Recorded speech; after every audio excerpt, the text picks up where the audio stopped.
Koperasi Merah Putih sudah diresmikan, pertanyaannya sekarang apa strategi pemerintah untuk memastikan keberadaan koperasi ini benar-benar bisa menyentuh target masyarakat akar rumput. Seperti apa sistem pengawasannya? Bergabung dengan CNN Indonesia Newsroom Menteri Koperasi Budi Ari Setiadi. Selamat sore Pak Budi. Selamat sore. Pak, strategi pemerintah akan seperti apa untuk memastikan koperasi ini benar-benar menyentuh akar rumput, menyentuh masyarakat? Jadi begini, kehadiran dan ide dari program Koperasi Desa Merah Putih ini memang berangkat dari problematika yang terjadi di masyarakat, khususnya masyarakat desa dan akar rumput. Ini perlu berbagai solusi yang komprehensif dan Koperasi Desa Merah Putih ini adalah bagian dari solusi penting alat perjuangan ekonomi rakyat untuk menumbuhkan geliat ekonomi di akar rumput. Karena dampak yang ingin dihasilkan dari program ini adalah bagaimana ekonomi rakyat di desa-desa ini bergerak. Desa menjadi pusat produksi, distribusi, dan pergerakan ekonomi. Karena kita, bangsa Indonesia ini sadar bahwa kekuatan ekonomi kita dengan lahan yang subur, desa-desa yang begitu luas, ini bisa kita daya gunakan untuk mendongkrak dan mewujudkan pertumbuhan ekonomi ke depan. Begitu, Mbak. Baik, kenapa solusinya koperasi Merah Putih, Pak? Kenapa solusinya koperasi? Begini, begini, lembaga usaha yang sesuai dengan jati diri bangsa dan menjadi cita-cita para pendiri bangsa itu koperasi. Semangat negara ini didirikan itu adalah bagaimana mewujudkan masyarakat adil dan makmur. Dan para pendiri bangsa kita, para pahlawan sudah mencanangkan bahwa ekonomi Indonesia ini harus berbasis gotong royong dan kekeluargaan. Yang tidak lain dan tidak bukan adalah koperasi, gitu loh. Lembaga apalagi yang paling cocok untuk kondisi, semangat, nilai, cita-cita bangsa ini? Ini program Koperasi Desa Merah Putih ini adalah utang sejarah kita sebagai anak bangsa. Utang sejarah kita kepada para pendiri bangsa, kepada para pahlawan yang sudah mendirikan negara ini. Gitu loh. Baik, Jadi, karena itu kita harus mewujudkan koperasi-koperasi yang mampu menjadi alat perjuangan ekonomi rakyat. Gitu, baik. Mbak. Tapi Bang, menurut Center of Reform on Economics, justru koperasi Merah Putih ini bertentangan dengan ide Bapak Koperasi Indonesia, Wakil Presiden Indonesia yang pertama Muhammad Hatta. Karena sejatinya koperasi mestinya tidak berorientasi pada mencari untung. Kemudian menurut Head of Center Digital Economy and SMEs dari Indef, itu menyatakan bahwa koperasi itu sejatinya pendekatannya mestinya bottom up, tidak top down sehingga tidak akan efektif. Nah, Tanggapannya? saya jawab satu-satu ya. Saya jawab dulu satu-satu. Yang mana dulu? Koperasi tidak mencari untung. Salah. Koperasi itu badan usaha. Seperti juga dengan PT Perseroan Terbatas maupun CV. Kan di dalam tata hukum kita, tata hukum niaga kita dikenal 3 lembaga usaha, yaitu PT, CV, dan koperasi. Jadi salah kalau bilang koperasi nggak boleh cari untung. Koperasi boleh dan harus untung.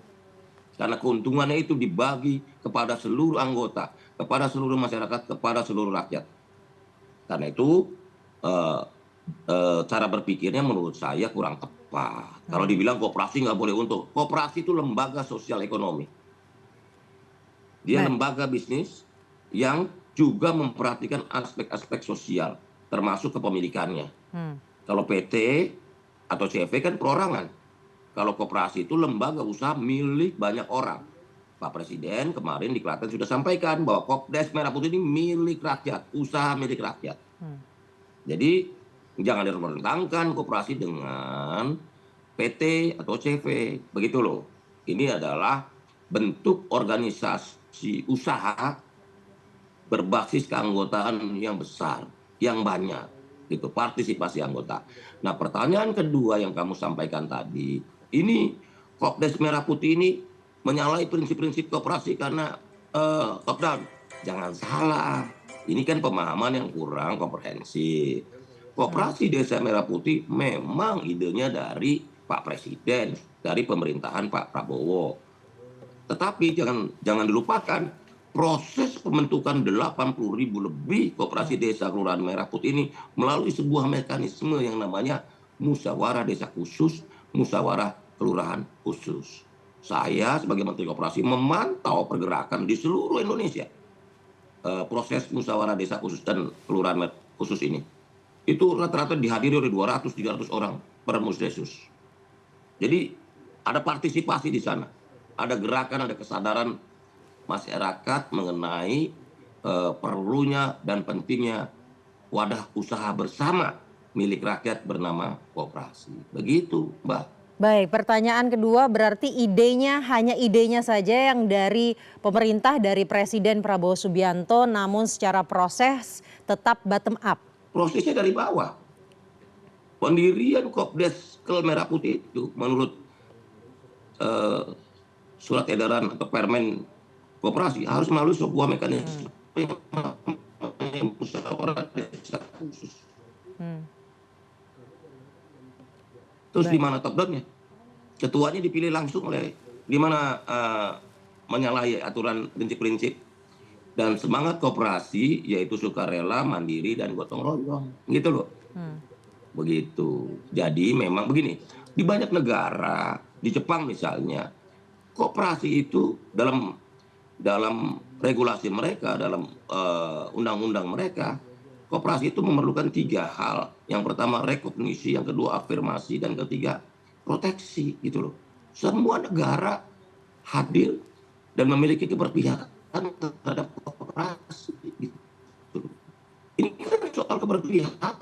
Negara mau nggak berpihak pada usaha rakyat? Usaha milik rakyat oleh rakyat. Semua orang, semua warga negara Indonesia, semua penduduk desa bisa menjadi anggota koperasi. Baik. Begitu. Baik. Baik Pak, kemudian saya mau berbicara mengenai skema pembiayaannya. Ini kan menggunakan dana APBN beberapa, kemudian nanti juga ada dari KUR, dari Himbara. Skemanya seperti apa? Begini, skema lengkapnya nanti itu adalah otoritas dari Kementerian Keuangan yang dalam hal ini sesuai Inpres nomor 9 tahun 2025 untuk mengenai skema pembiayaan itu nanti dirumuskan oleh lewat peraturan Menteri Keuangan. Kita tunggu aja secepatnya peraturan Menteri Keuangan mengenai skema pembiayaan ini keluar gitu. Jadi belum Tetapi ada Pak yang pasti, rencananya? sedikit lagi, itu mesti ditanya ke Menteri Keuangan skemanya karena ini menyangkut bagaimana mekanismenya, asetnya, itu lebih ke hal-hal yang lebih teknis. Tetapi buat kami dan seluruh pencinta pihak kepada koperasi, artinya pemerintah dan Pak Prabowo sebagai Presiden Republik Indonesia berpihak kepada nasib dan kepentingan rakyat. Baik. Kita harus belajar untuk menjunjung rasa keadilan. Karena sangat tidak adil sampai saat ini. Kondisi perekonomian desa diperlakukan tidak adil. Bayangkan, akses modal nggak dikasih masyarakat desa. Kalau berapa pengusaha di kota dikasih bunga 89% pinjaman, desa 24-36%. Adil nggak dari sisi keuangan? Pasar, akses teknologi, akses informasi, dan sebagainya. Karena itulah koperasi desa Merah Putih ini adalah wujud dari keadilan sosial itu sendiri. Begitu loh, sesuai dengan semangat dan roh kebangsaan kita. Begitu loh. Baik, tapi Pak Budi, tadi yang 2 skema setidaknya yang sudah saya sebutkan tadi sudah tertuang sebenarnya dalam Inpres nomor 9 tahun 2025 mengenai yang tadi sudah saya sebutkan, dana APBN dan juga ada pembiayaan dari KUR, Himbara. Nah kemudian 2 skema setidaknya yang tertuang di Inpres nomor 9 tahun 2025 walaupun teknisnya tadi belum tahu ya Pak ya. Teknisnya masih menunggu Menteri Keuangan. Menurut KOR 2 skema tersebut satu tentunya berpotensi untuk membebani fiskal negara. Karena hampir 400 triliun dari APBN, kemudian yang KUR juga menimbulkan resiko gagal bayar, resiko tidak terduga pada APBN, satu kemudian resiko gagal bayar yang cukup tinggi dari pinjaman KUR karena kan puluhan ribu koperasi ini baru dibentuk. Nah, tanggapannya seperti apa terkait hal tersebut dan juga mitigasinya seperti apa? Begini, jangan menyalahkan rakyat, jangan menghakimi rakyat, karena ini nanti rakyat nggak siap, sumber daya manusianya di desa belum siap untuk mengelola usaha. Kalau kita menunggu semua sumber daya manusia siap, kapan lagi kita mewujudkan keadilan? Negara ini dibangun karena optimisme, bukan keraguan-raguan. Gitu. Bahwa SDM-nya belum siap di seluruh Indonesia desa-desanya, pasti. Karena itu kita perlu melakukan capacity building, pelatihan, pendampingan dan sebagainya. Jangan ditakut-takutin ini orang desa nggak siap mengelola. Ya kapan siapnya? Begitu loh. Jangan berpikir rakyat disalahkan karena ketidakmampuan mereka dalam mengelola ekonomi. Baik, Karena kemudian itu menurut hemat kami program Kopdes Merah Putih ini adalah mendekatkan akses modal ke desa. Itu yang pertama. ya. Ini nilai strategisnya di situ, Mbak. Begitu. Yang kedua, mendekatkan teknologi ke desa. Tiga, mendorong kewirausahaan dan menjadikan warga desa atau akar rumput sebagai pelaku-pelaku usaha gitu loh. Jangan berpikir menjauhkan mereka dari akses negara. Karena negara ini milik semua. Gitu loh. Ini justice not charity. Keadilan itu bukan hadiah. Ini perjuangan bersama. Mewujudkan keadilan sosial. Kalau rakyat ditanya sekarang, rakyat nggak siap. Ya, kalau nggak siap terus kita diamin. Nunggu sampai mereka siap sendiri. Nggak mungkin. Negara harus hadir mempersiapkan mereka semua. Begitu. Baik, negara harus hadir dan juga harus ikut mengawasi. Nah, sistem pengawasannya seperti apa nanti? Pasti. Sistem evaluasinya seperti apa? Dan juga Begini. yang penting sistem auditnya seperti Ya, apa? betul. Pak Presiden sudah sampaikan bahwa beliau tidak mau lagi istilahnya ketua untung duluan.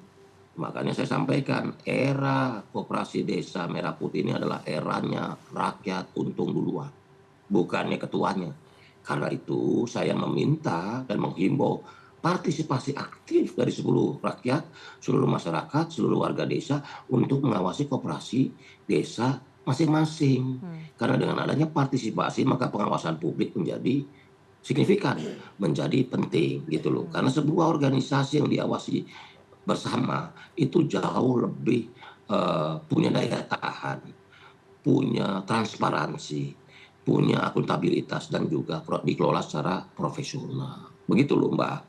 Jadi di Kementerian Koperasi saya sudah sampaikan ada 3 aspek penting yang harus kita lakukan dalam mendorong pengelolaan tata kelola yang baik dalam program Kopdes Kelurahan Merah Putih ini. Yang pertama adalah regulasinya harus ketat dalam pengertian tidak ada boleh yang abu-abu, yang boleh yang tidak. Regulasinya harus kuat. Yang kedua, pengawasannya atau mitigasi resikonya harus cepat. Jika manakala ada masalah, cepat kita tangani. Yang ketiga adalah bagaimana sistem dan digitalisasinya bisa menopang perjalanan atau keberadaan Kopdes Merah Putih ini. Saya percaya pada sistem. Karena itu saya selalu sampaikan bahwa kunci sukses Koperasi Desa Merah Putih ini adalah 1, people, 2, organization-nya, dan 3, sistemnya, POS, orangnya, sumber daya manusianya. Kedua, organisasinya atau tata kelola organisasinya. Dalam pengertian apakah organisasi ini sudah dijalankan dengan baik atau tidak. Dan yang ketiga adalah sistemnya. Dalam berbagai kesempatan saya sudah sampaikan bahwa cita-cita atau keinginan Koperasi Desa Merah Putih ini adalah memberlakukan sistem cashless dalam seluruh transaksi di Kopdes Merah Putih. Dengan sistem yang kuat, alat kontrolnya juga menjadi kuat dan mitigasi risiko bisa cepat kita lakukan. Begitu Mbak. Jadi Baik. ini memang program besar yang Presiden selalu sampaikan dalam berbagai kesempatan bahwa kita harus mengerjakan hal besar. Penuh tantangan, Kopdes Merah Putih ini pasti penuh tantangan. Tetapi dengan optimisme, kemauan, semangat pantang menyerah, saya yakin Kopdes Merah Putih ini akan terwujud. Karena dampaknya pasti akan dirasakan oleh seluruh warga, masyarakat, desa. Begitu Mbak. Nah, target dalam 1 tahun pertama pelaksanaan seperti apa Pak? Begini, kita sudah membuat berbagai skenario dan skema mengenai eh, aktivitas atau bisnis proses di Kopdes Kelurahan Merah Putih ini. Kita melihat bahwa kan begini, koperasi desa ini punya beberapa hal. Jadi dia sebagai koperasi konsumen. Koperasi konsumen itu artinya apa? Artinya apa yang menjadi kebutuhan atau hajat hidup orang banyak atau kebutuhan-kebutuhan yang sangat pokok yang dibutuhkan oleh masyarakat desa. Satu sembako, beras, kopi, gas, dan sebagainya. Selanjutnya kita bicara mengenai koperasi desa Merah Putih ini sebagai koperasi produsen. Jadi desa memproduksi sesuatu yang bernilai tambah tinggi yang dengan sendirinya bisa meningkatkan kesejahteraan warga desa dan juga bisa membuat kemajuan bagi desa. Karena saya optimis Indonesia maju 2045 hanya bisa diwujudkan dengan desa-desa yang maju, desa-desa yang inovatif, desa-desa yang bisa meningkatkan kesejahteraan warga desa.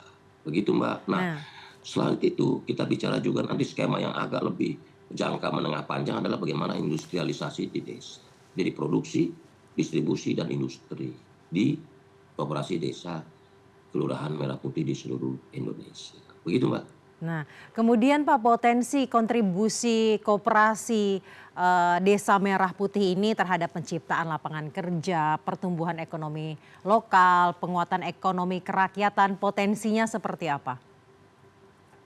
Begini, kalau satu koperasi desa itu bisa mempekerjakan 10 sampai 25 orang, berarti akan ada sekitar 2 juta. Kalau 25 orang satu kopdes, 80.000 itu bisa menyerap 2 juta tenaga kerja di desa.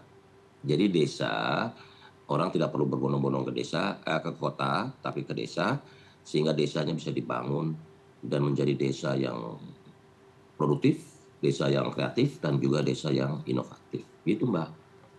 Masa Ba- depan kita ini ada di pengelolaan, bagaimana negara ini mengelola potensi-potensi yang ada di negara ini. Begitu. Kalau Semoga dalam bahasa manajemennya ini namanya resources maximalisasi, maximization, resources maximization atau memaksimalisasi sumber daya yang kita punya gitu. Karena banyak sekali potensi-potensi yang negara ini punya, daerah punya, desa punya ini belum digali, belum dimanfaatkan, belum didorong untuk mewujudkan nilai tambah yang tinggi. Gitu loh, Mbak. baik.